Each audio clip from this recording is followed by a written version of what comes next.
ஸ்தோத்திரம். இந்த நாட்களில் கெட்டு போனதை ரட்சிக்க மனுஷகுமாரன் வந்தார். அவர் இந்த உலகத்தில் பிறந்தார். ஏதோ ஒரு மூலையில நடந்த சம்பவம் அல்ல, முழு உலகத்துக்கும் தெரிந்த ஒரு காரியம். ஸ்தோத்திரம். என்ன சொல்ல வரனா, ஒருத்தர் பிறந்த நாள் நன்மைக்காக இருக்கணுமா தீமைக்காக இருக்கணுமா? நன்மைக்காக இருக்கணும்.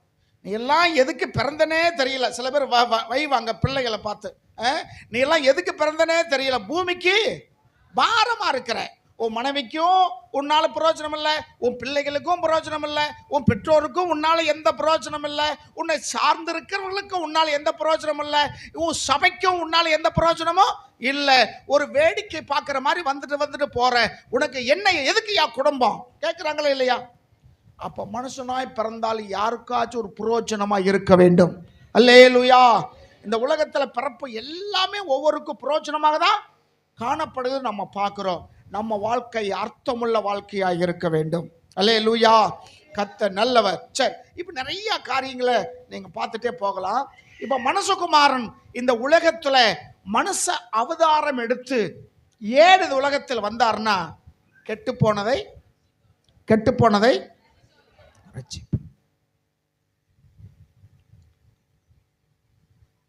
மனுஷனுடைய கண்ணு ஒருத்தரை பார்த்தோன்னே போராமப்படுது. சில பேர் அதை நம்புறாங்க.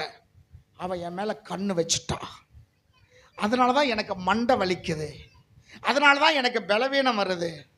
நான் சேலை கட்டிட்டு போன மாதிரி அந்த புள்ள பார்த்துச்சு, அவ கண்ணு என் மேல பட்டுச்சு. விளங்குதுங்களா? கண்ணு அப்படிப்பட்ட நல்ல கண்ணு. வாய் எவ்வளவு நல்ல வாய். போய் அவ வாயை வச்சா, இவன் வாயை வச்சா, அதோடு எனக்கு பிடிச்சிச்சு. 7 நாள் சொல்றாங்க இல்லையா, வாய் சரியில்லை. நம்ம விரல், நீங்க விரல் கூட பாருங்க,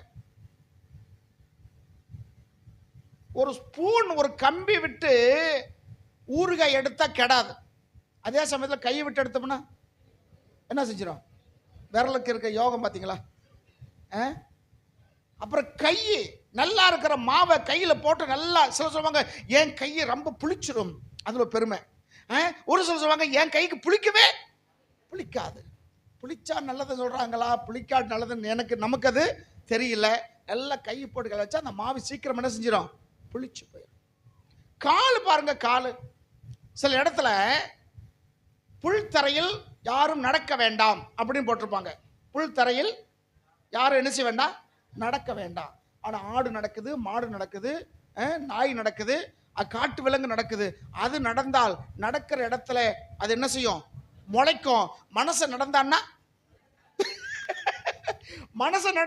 புல்லு முளைக்காது. சத்து வேலை முளைக்குமா? சொல்லுவாங்களே, அவன் நடந்து போற பாதையில புல்லு கூட முளைக்காது அப்படின்னா மனசுல அவ்வளவு வேக்காடு இருக்குன்னு அர்த்தம். சில சொல்லுவாங்க அவன் உட்கார்ந்த இடமே தீ பிடிச்சிடும் போல் இருக்கியா. என்ன மின்சாரமா, கரண்டா மேல வச்சிருக்கான். அவ்வளவு வில்லங்கமான ஆட்கள் சொல்லி பொருள் அதுக்கு. இப்படி சொன்னா கோபம் வந்துடும், இப்படி சொன்னா என்ன வராது? கோபம் வராது. இதுதான் மனுஷன். அப்ப கெட்டு போனவனை ரட்சிக்க வந்தார். அப்ப ஏற்கனவே நல்லா இருந்தான்னு அர்த்தம் தானே. ஏற்கனவே எப்படி இருந்தா? நல்லா இருந்தா. ஏதோ சூழ்நிலையில கெட்டு போயிட்டான். இவனா கெட்டு போனானா இவங்களை கெடுத்தார்களா? விளங்குதா? எதுல ரெண்டுல ஒண்ணு ஏதாச்சும் இருக்கணும்ல. சில பேர் பாருங்க, தான் பிள்ளை ஒரு தவறான காரியம் செயல்பட்டால் தான் பிள்ளை தவறு செஞ்சிட்டான்னு ஒத்துக்கிடவே மாட்டாங்க. என்னைக்கு அப்பா அம்மா நீங்க ஒத்துக்கிறீங்களோ உங்க பிள்ளைய நல்ல முறையா நடத்த உங்களால முடியும். என்ன சொல்றீங்க? அவனாலதான் என் பையன் கெட்டு போயிட்டான், இவனாலதான் என் பையன் என்ன செஞ்சிட்டான். என் பையன் உத்தமா புத்திரன், வாயில விரல வச்ச கூட என்ன செய்யாது, கடிக்க தெரியாது. அப்படிப்பட்ட நல்ல பையன், அந்த பையனாலதான் என் பையன் கெட்டு போயிட்டான் இப்படின்னு அவனுக்கு முன்னாடியே சொல்லும் போது அவன் என்ன செய்வான்? ஓஹோ, நமக்கு அப்பா சப்போர்ட் இருக்கிறாரு, அம்மா நம்ம காரியத்துல சப்போர்ட் பண்ணுதுன்னு அவன் இன்னொரு காரியத்துக்கு போயிருவான். ஒரு நாள் ஒரு பையன் ஸ்கூலை முடிச்சுட்டு வரும்போது எற்ற மாதிரி ஒரு மாங்காய் மரம் தோப்பு எற்றமா இருந்தனால ஒரு 10 மாங்காயை பிடிங்கிட்டு வீட்டுக்கு போயிட்டான் இந்த பையன். போன உடனே அவங்க அம்மா, டேய் தம்பி எங்கிட்டு பிடிக்கிட்டு வந்த அப்படின்னு. யார் கொடுத்தாங்க? இல்லை ஒரு தோப்பில் நான் பிடிக்கிட்டு வந்தேன் அப்படி சொன்ன உடனே பிடிச்சி அந்த பையனை வெளுத்து, சின்ன பையன் தான் 5வது படிக்கிறவன், வெளுத்து அந்த மாங்காயோட கட்டி என்ன செய்யுது அந்த தோப்புக்கு கொண்டு வருது. கூட்டு வந்தோடனே அங்கே இருக்கிற வாட்ச்மேன், ஏமா எதுக்குமா அடிச்சு கொண்டு வர்ற பையன் அப்படிங்கிற. இல்லை சார், இந்த தோப்பில் என்ன செஞ்சுட்டான், மாங்காய்களை பள்ளிக்கூடத்துக்கு போயிட்டு வரும்போது மாங்காய்களை பிடிங்கிட்டு வந்துட்டான் சார், அதனால தான் அவனை அடித்து நான் கொண்டு வந்தேன் அப்படின்னு சொன்னோடனே அவர் சொன்னார், ஏம்மா இந்த பையன் பிடுங்கும்போது நான் பார்த்துக்கிட்டு தான் இருந்தேன், இந்த பையன் பிடுங்கும்போது நான் பார்த்துக்கிட்டு தான் இருந்தேன். சரி சின்ன பையன் திங்கிற பொருள் தானே, எத்தனை பிடுங்கி திங்க போகிறான், சரி நான் தாம விட்டேன் அப்படின்னு. இல்லையா, அது உங்களுடைய பெருந்தன்மை. சின்ன பையன் பிடிங்கிட்டு போகட்டும்னு நீங்கள் பெருந்தன்மை பண்ணிருக்கீங்க. ஆனால் நான் கண்டிக்காமல் விட்டுட்டா நாளைக்கு வரும்போது 100 மாங்காய் பறிப்பான், அதுக்கப்புறம் 1000 மாங்காய் பறிப்பான், அப்புறம் உங்கள் தோப்பில் இல்லைன்னா இன்னொரு தோப்பில் என்ன செய்வான் பறிப்பான். அவனுக்கு அப்படியே அவனை குற்றவாளி கூண்டில் போய் நிறுத்தி விடும். அதுக்காக தான் நான் அடித்து கொண்டு வந்தேன் அப்படி சொன்னார். அந்த அவர் ரொம்ப சந்தோஷப்பட்டார். அவர் வேற யாரும் இல்லை, சகாயம் ஐஏஎஸ். சகாயம் ஐஏஎஸ் தெரியும், தெரியும் சேது நல்லா கை தூக்கு. சகாயம் 2 பேர் தான் தெரியுது, கணக்குக்கு சேதுக்கும் தெரியுது. அங்கிட்டு ஒரு பிரகாச கை தூக்குறான். சகாயம் ஐஏஎஸ் தெரியாதா? புதுக்கோட்டைக்காரு, மதுரையில் கலையகற்றா இருந்தவர், ஐஏஎஸ் அதிகாரி, உண்மை உத்தவமாக இருக்கிற ஒரு ஐஏஎஸ் அதிகாரி இன்னைக்கு இருக்கிறார். அவர் தான் சொன்னார், லஞ்சம் தவிர் நெஞ்சை நிமி. அவங்க அம்மா அன்னைக்கு போட்டு வெளுத்தத அதோடு அதை விட்டுட்டு என்ன செஞ்சிட்டாரு, உண்மை உத்தவமாக இருக்க ஆரம்பித்தா. இன்னைக்கு தமிழ்நாடே அவரை என்ன செய்யுது, பாராட்டி வருகிறது, கொண்டாடி கொண்டு வருகிறது. விளங்குதுங்களா? இப்ப நல்லா இருந்தவன் தான் ஏதோ விஷயத்துல கெட்டு போயிட்டான். கெடுறதுக்கு 2 காரியம் சொன்னேன். 1, இவனாய் கெட்டு போகணும். 10th படிக்க வரைக்கும் நல்லா தான் இருந்தான், +1க்கு போனா கெட்டு போயிட்டான். அப்ப சொல்லுவாங்க, பசங்களோட சேர்ந்து என் பையன் கெட்டு போட்ட சொல்ல மாட்டாங்க, பசங்களோட சேர்ந்து கெட்டு போயிட்டான்.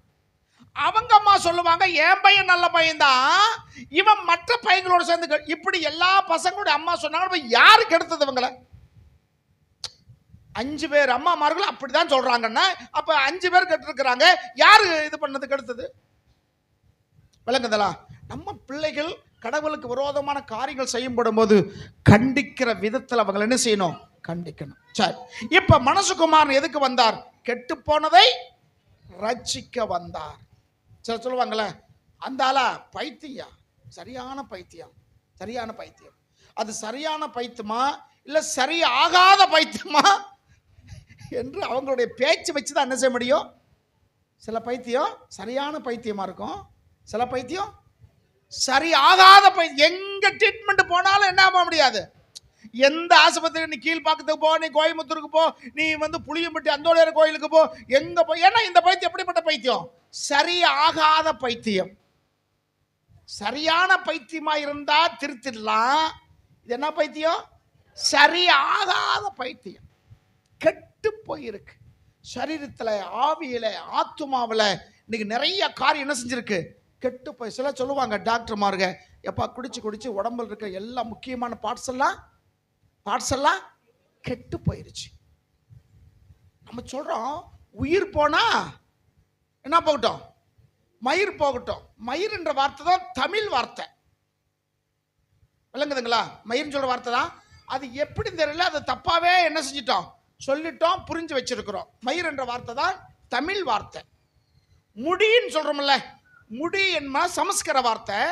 முடி என்றால் தலைக்கு மேல இருக்கிறது, கிரீடம். முடி என்றால் கிரீடம். சரிங்களா? சரி, அப்படி சொல்லுவாங்க. இதோடைய அருமை அவங்களுக்கு தெரியல. ஆனா உள்ள இருக்கிற ஸ்பாட் கெட்டு போன பிறகுதான், கிட்னிக்கு இவ்வளவு விலை, கல்லீரலுக்கு இவ்வளவு விலை, கண்ணு வாங்கி வைக்கணும்னா இவ்வளவு விலை, ரத்தம் ஒரு யூனிட் இவ்வளவு விலை இருக்கா இல்லையா?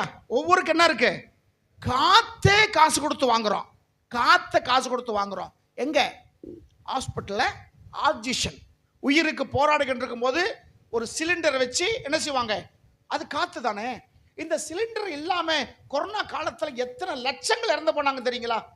அந்த சிலிண்டர் இருக்கணும், அந்த காத்து அதுக்கு ஆயிரக்கணக்கான ரூபா செலவழிச்சு என்ன செய்யறாங்க, வாங்குறாங்க. இன்னைக்கு தேவன் இவ்வளவு வெளியேறப்பட்டதை நமக்கு கடவுள் ஃப்ரீயா கொடுத்திருக்கிறார். அல்லேலூயா. கிட்னி ஃப்ரீயா கொடுத்திருக்கிறாரு, கண்ணு ஃப்ரீயா கொடுத்திருக்கிறாரு, நுரையீரல ஃப்ரீயா கொடுத்திருக்கிறாரு. காத்து நம்ம பிறந்திலிருந்து இது வரைக்கும் சுவாசிக்கிட்டு இருக்கமே, இதெல்லாம் காசு கொடுத்தா நம்ம வாங்கி இருக்கிறோம். வாங்கினா நம்மளால முடியுமா? வரக்கூடிய காலங்களில் இப்ப எப்படி ஆளுக்கு ஒரு ஹேண்ட்பேக் போட்டுட்டு தண்ணி எடுத்துட்டு போறாங்களோ, வரக்கூடிய நாட்களில் காத்து அடைச்சிட்டு கொண்டு போறாங்க. இப்படிலாம் வரப்போகுது. ஆளுக்கு ஒரு முதல்ல ஆளுக்கு ஒரு பை இருக்கும், அதுல காத்து அடைச்சி அது கொண்டு போகும். தூய்மையான காத்து. இன்னைக்கு டெல்லி எல்லாம் என்ன செஞ்சிருச்சு, ரொம்ப மோசமாயிருச்சு. வரக்கூடிய நாட்களில் காத்தையும் காசு கொடுத்து என்ன செய்ய போறோம், இன்னைக்கு வாங்கிக்கிட்டே இருக்கிறோம். இப்ப இந்த காத்து வருது, காசு கொடுத்து வாங்கணும்னா சும்மா வந்துச்சா? காசு கொடுத்தா வாங்கியிருக்கிறோம். 5500 ரூபா அந்த ஃபேன் வாங்கியிருக்கிறோம், அதுல இருந்து காத்து வருது. ஆனா கடவுள் நமக்கு இந்த காத்து எவ்வளவு ஃப்ரீயா கொடுத்திருக்கிறார். அல்லேலூயா. சரி, அப்ப கெட்டு போயிருக்கு. ஏற்கனவே நல்லா இருந்தவன் தான் கெட்டு போயிட்டான். சில பேர் கெட்டு போனவங்க நல்லா இருப்பாங்க, சில நல்லா இருக்கிறவங்க கெட்டு போவாங்க. இங்க இயேசு ஏன் இந்த உலகத்துக்கு வந்தார்னா, கெட்டு போனதை ரட்சிக்க வந்தார். அல்லேலூயா. நீங்க உள்ளத்துல வைத்துக் கொள்ளுங்க. கெட்டு போவனா எதுல இதெல்லாம் கெட்டு போவாங்க?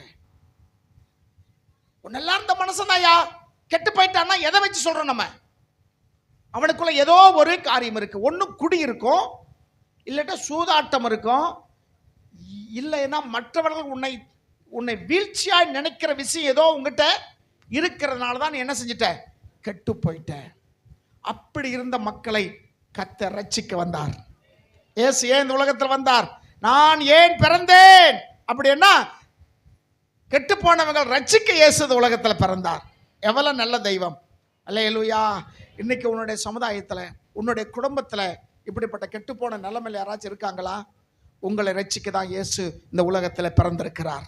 ஏனென்றால் ஸ்தோத்திர ஆதியாகம புஸ்தகம் ஸ்தோத்திர 16 ஆதியாகமத்தில் 6ஆம் அதிகாரம் 11-12 வாசிங்கள.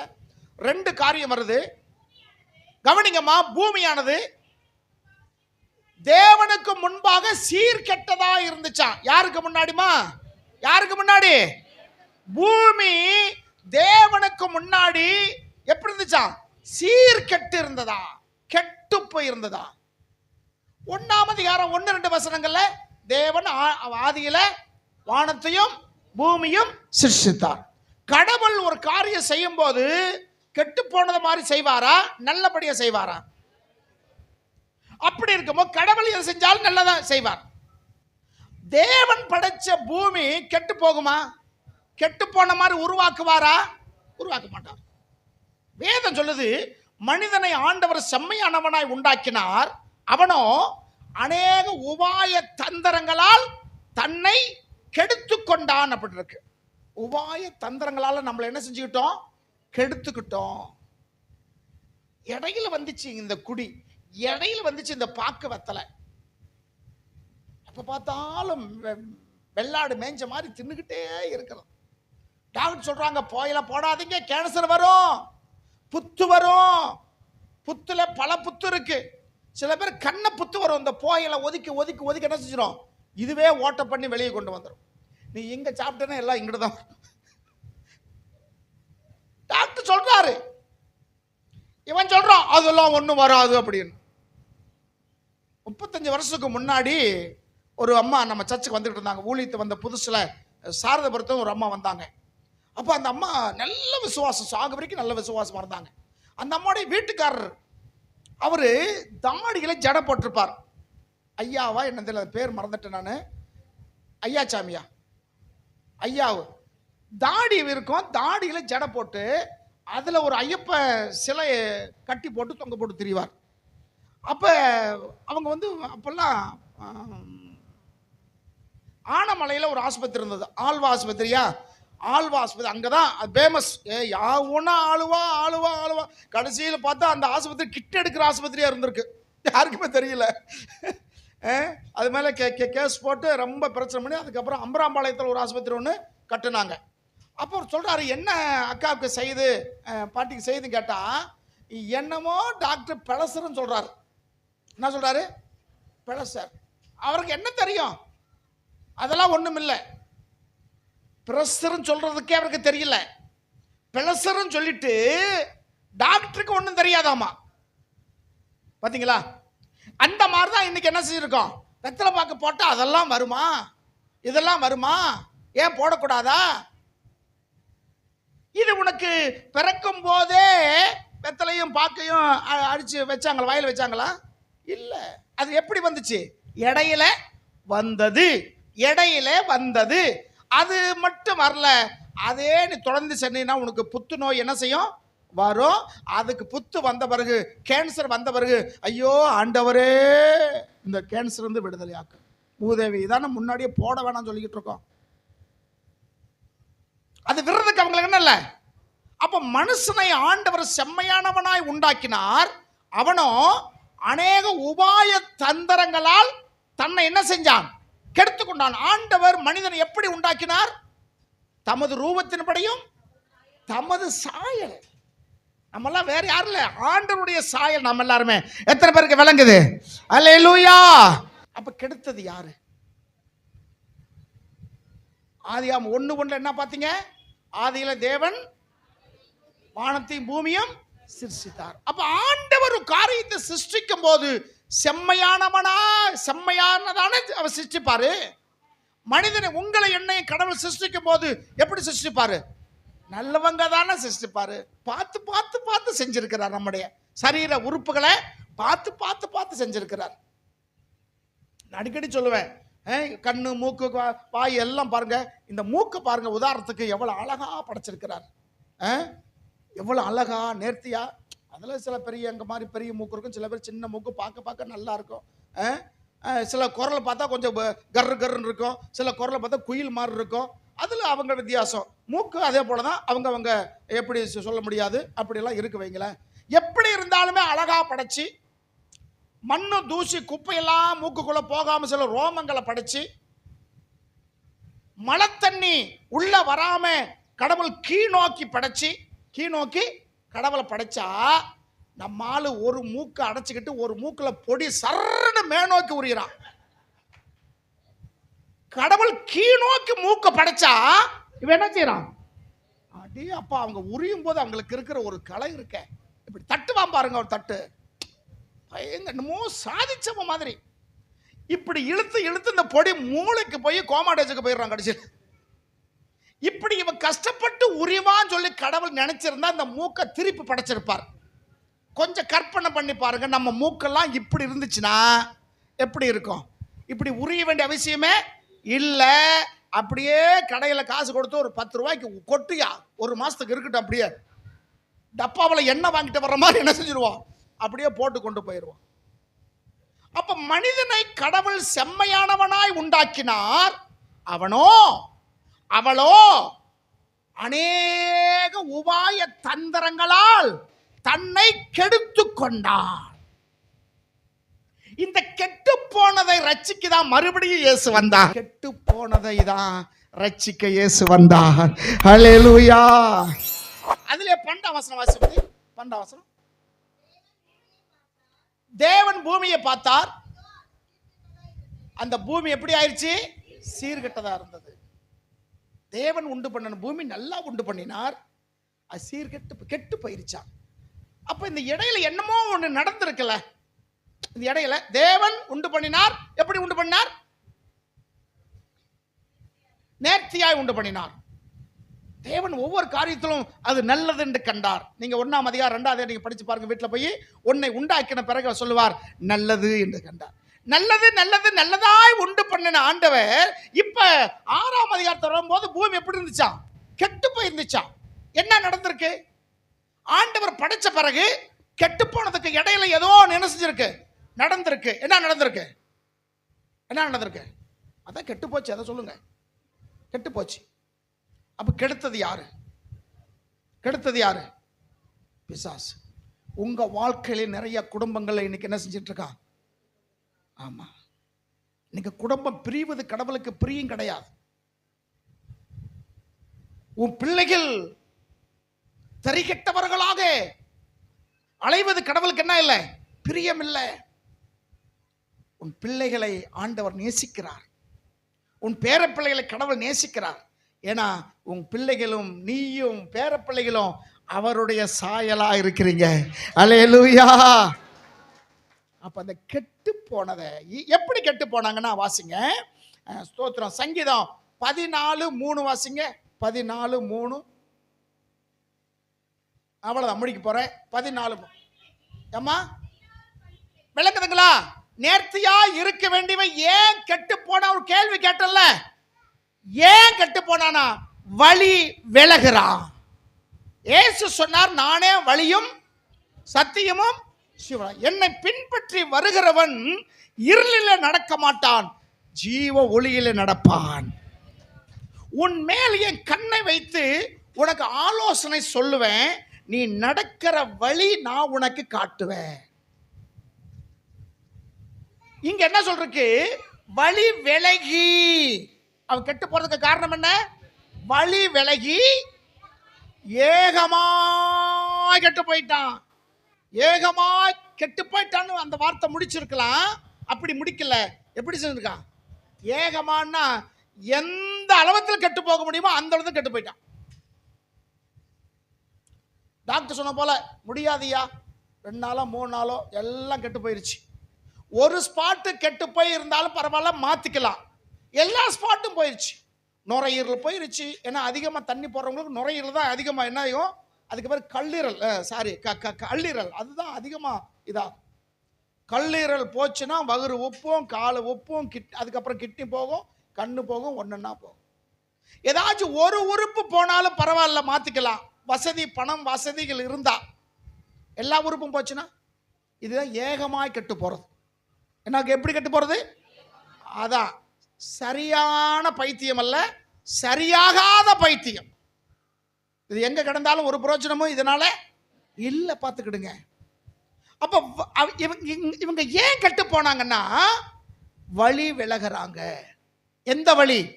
தேவன் இயேசு நமக்கு சொன்ன வழியை விட்டுட்டு என் வழி தனி வழின்னு சொல்லி போனதுனாலதான் கெட்டு போறான். விளங்குதுங்களா? ஒரு பெரிய கூட்டத்தில் ஒரு பாசு கேட்டாராம், எத்தனை பேர் இங்க பெண்களுக்கு பயப்படாம அவங்க அதிகமா அன்பு செலுத்துறவங்க யாரு இருந்தா கை தூக்குங்க அப்படின்னா. பார்க்கிறாரு, ஒருத்தர் கை தூக்கல. கடைசியில் ஒருத்தர் கை தூக்குனாரா. தூக்கணுன்னே இவருக்கு பயங்கர சந்தோஷம். ஓ, இந்த அளவுல உங்க மனைவி நீங்க நேசிக்கிறீங்களா? பரவாயில்லையே அப்படின்னு சொல்லி அவர்கிட்ட கேட்குறாரு. எப்படி, எதை வச்சு நீங்க உங்க மனைவி அவளை நேசிக்கிறீங்க அப்படின்னு சொல்லி கேட்ட உடனே அவர் சொன்னாரா, அதெல்லாம் ஒன்றும் இல்லைங்க, நான் வீட்டிலேருந்து வரும்போது என் மனைவி சொல்லிவிட்டா, சர்ச்சுக்கு போறீங்க, பிரசங்கத்தை கேட்குறீங்க, நம்ம சந்தோஷம், எல்லாரும் எந்திரிச்சானா நீ வந்து உட்காரணும், எல்லாரும் உட்கார்ந்தா நீ எந்திரிச்சு நிற்கணும், எல்லாரும் கை தூக்கும் போது நீ கை தூக்கக்கூடாது, யார் கை தூக்காம இருந்தா நீ கை தூக்கணும் அப்படின்னு சொல்லி அனுப்புனா. இப்போ இங்கே பார்த்து நீங்கள் சொன்னதுக்கு ஒருத்தரும் கை தூக்கல. என் மனைவி சொல்லிச்சு கை தூக்க சொல்லி தூக்கிட்டேன். எந்த அளவுல பாசம் பார்த்தீங்களா? சரி, இங்க வழி விலகினதுனால தான் கெட்டு போயிட்டான். உங்க வழி எப்படிப்பட்ட வழி? உங்களுக்கு முன்னாடி ஆண்டவர் ஜீவனை வைத்திருக்கிறார், மரணத்தை வச்சிருக்கிறார். மரண வழியும் இருக்கு, ஜீவ வழி இருக்கு. எது மரண வழி, எது ஜீவ வழின்னு அறிந்து கொள்வதற்கு கடவுள் உங்களுக்கு அறிவை கொடுத்திருக்கிறார். வெள்ளையா இருக்கிறதெல்லாம் பால் கிடையாது. பால் டாயிலும் பாலாத வெள்ளையா தான் இருக்கும். எது பால், எது பால் டாயில், எது குடிச்சா உடம்புக்கு பலன், எது குடிச்சா சோழி முடிஞ்சு போகும் உங்களுக்கு அறிவு இருக்கு. இல்ல ரெண்டும் வெள்ளையா தான் இருக்கு சொல்லி நான் பால் டாயில் கொடுப்பேன்னா போய் சேரு போ. ஓ சேரு, தெரிஞ்சுதானே செய்யற. சில பேர் முன்னாடியெல்லாம் வந்து மருந்து குடிப்பாங்க. இங்க கூட ஒருத்தர் 2 பேர் இருக்கீங்க, அறியாமுள்ள காலங்களில் மருந்து குடிச்சவங்க இருக்கீங்க. நான் சொல்லுவேன், மருந்து குடிச்சு ஆசைப்பட்டு தானே குடிக்கிறா பாவம், விட்டுற வேண்டியதானே. பாவம் எவ்வளவோ இருக்கு, சோடா குடிக்கலாம், கலர் குடிக்கலாம், ரசம் குடிக்கலாம், எத்தனையோ நல்ல பொருளா அதெல்லாம் குடிக்காம மருந்து பால் டாயில் குடிச்சீங்கன்னா, அரளிக்கொட்டை குடிச்சீங்கன்னா, அது மேல ஆசைப்பட்டு தான் குடிக்கிற, குடிச்சிருப்போ.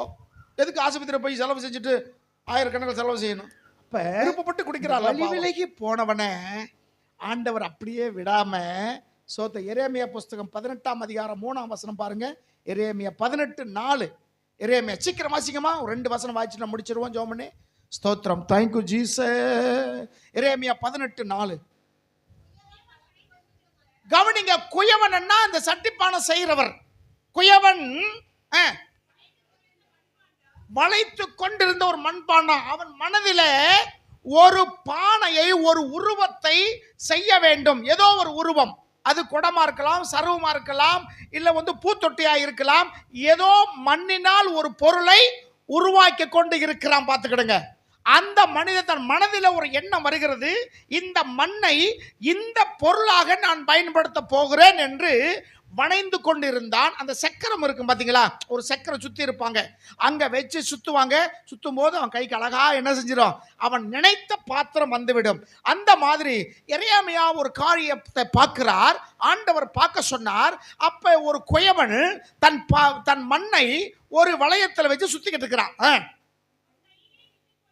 தன் கையில இவன் நினைச்ச பாத்திரம் வரல. அது என்ன சொல்லுவாங்க, அறுத்து எடுக்குன்னு சொல்லுவாங்க. சுத்திக்கிட்டு இருக்கும் போதே அது என்ன அருமையா வருதுன்னு, அது ரொம்ப ஸ்தோத்திரம் சூப்பரா இருக்கும். சுத்திக்கிட்டே இருப்பாங்க, அப்படியே கைக்கு வந்துடும். அது அப்படியே வெட்டி அது பேர் அறுத்து எடுப்பாங்க சொல்லுவாங்க, எடுத்துருவாங்க. இப்படி இவன் எடுக்கும் போது அந்த பாத்திரம் அவன் கையில் என்ன செஞ்சிருச்சு, கெட்டு போச்சு.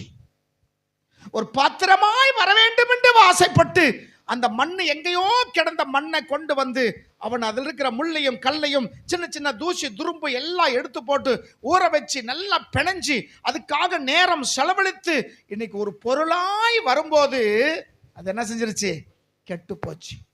சில பெற்றோர்கள் என்கிட்ட சொல்லுவாங்க, பாஸ்டர் அவனை படித்து ஆளாக்கி கடன் வாங்கி என் வீட்டை விற்று இடத்தை விற்று அவனை படிக்க வச்சேன், அவனை நல்ல நிலைமைக்கு வந்துட்டான், சம்பளம் வாங்க, நல்ல சம்பளம், 2 மாதம் எங்களுக்கு அனுப்பினான் பாஸ்டர், அதுக்கப்புறம் என்கிட்ட அனுப்புறதே இல்லை,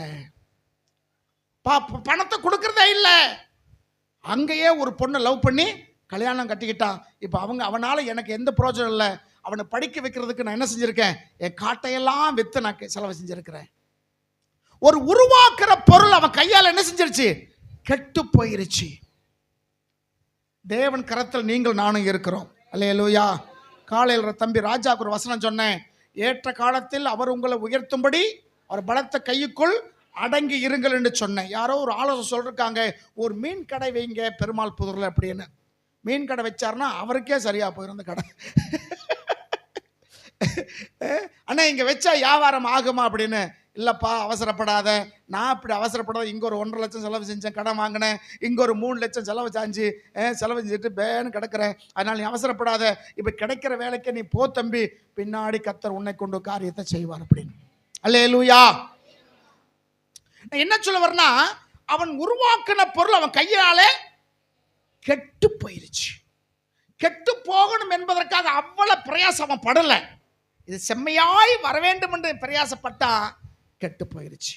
எனக்கு எத்தனை பேர் மனநிலைமை கெட்ட நிலைமையில் இருக்கிறது யோசனை பண்ணி பாருங்க. எந்த அளவத்தில் கடவுளை விட்டு அந்த வழியை விட்டு நம்ம விலகி நிற்கிறோம், கெட்டு போயிருச்சு. நாமளா இருந்தா இவ்வளவு கஷ்டப்பட்டு தூக்கி போட்டுட்டு போயிடுவோம், போக மாட்டோமா? ஆனா ஒரு தகப்பன் உள்ளம் அப்படி அல்ல. அவன் என்ன செய்தானா, அப்பொழுது அதே மண்ணை வச்சு திருத்தமா செய்யும்படிக்கு தன் பார்வைக்கு சரியானபடி வேற பாண்டமாய் செய்தான். கைகளை தட்டி ஆண்டன்னு சொல்லுமா, அல்லேலூயா. அவன் மைண்ட்ல ஒரு பாத்திரம் வர வேண்டும் என்று செஞ்சா அது வரல, கெட்டு போயிருச்சு. கெட்டு போனதை அப்படியே தூக்கி போடாம மறுபடியும் அதை திருத்தி வேறொரு பாத்திரமாய் செய்தான். அல்லேலூயா. தூக்கி எரியல, வேண்டாம்னு போடல, அதை மறுபடியும் திருத்துறான்.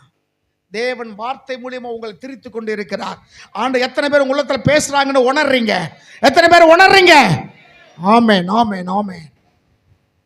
வேதத்தை கேளாமல் தன் செவியை விலைக்கு பண்ணோட ஜபமும் எப்படி இருக்கும்?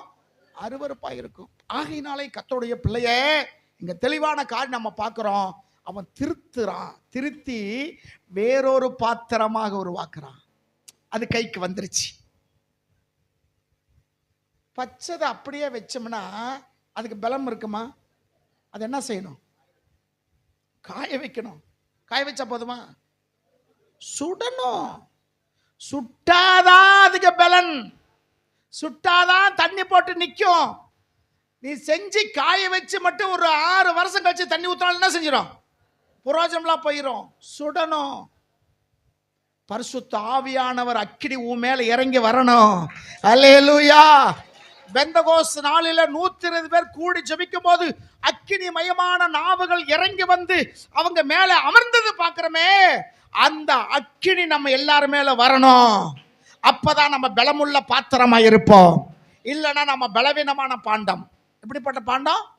பலவீனமான பாண்டம். பரிசுத்த ஆவியாகிய அக்கினி நம்ம மேல என்ன செய்யணும்?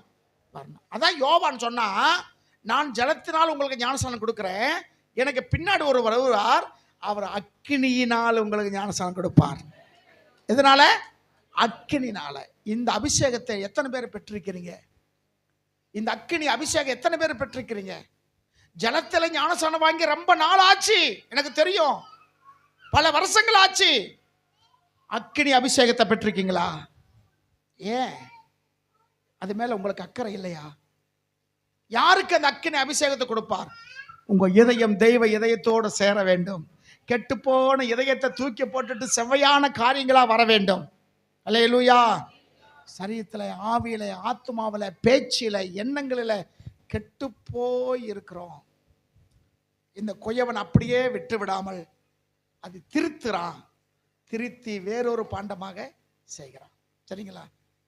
அப்ப இயேசு இது பிறப்பின் மாதங்களே இருக்கிறோம். எதுக்காக இந்த உலகத்துக்கு வந்தார்?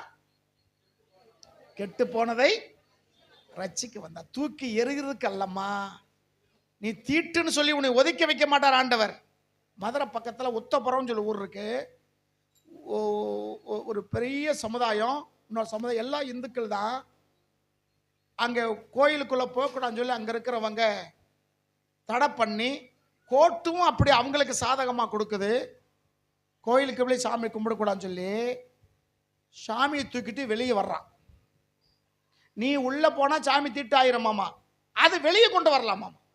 வெளியே கொண்டு வந்து ஆயிரக்கணக்கான பேர் அதை கும்பிடுறாங்க. ஏன்னா இவங்க உள்ள போனா தீட்டாயிருமா.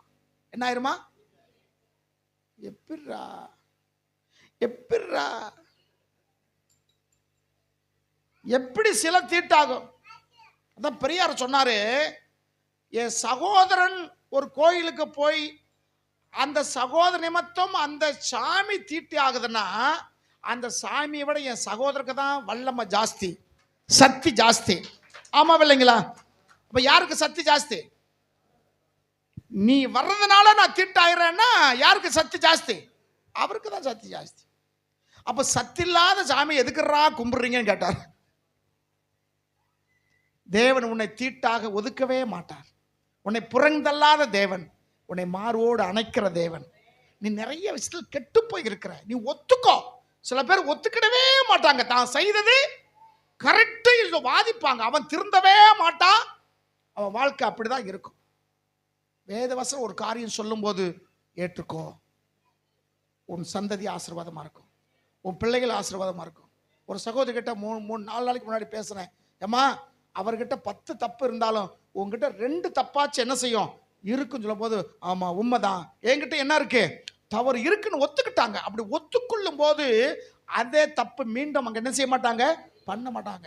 நான் என்ன பண்ணினேன் அப்படின்னு வாக்குவாதம் பண்ணினாங்கன்னா அவங்க என்ன செய்ய முடிய மாட்டாங்க, திருந்தவே மாட்டாங்க.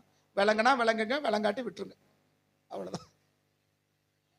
அப்ப கெட்டு போன ரட்சிக்க வந்தார். கடைசி வசனம் ஸ்தோத்திரம், யோவான் ஸ்தோத்திரம் 3ஆம் அதிகாரம் ஸ்தோத்திரம் 16ஆம் வசனம், 3:16.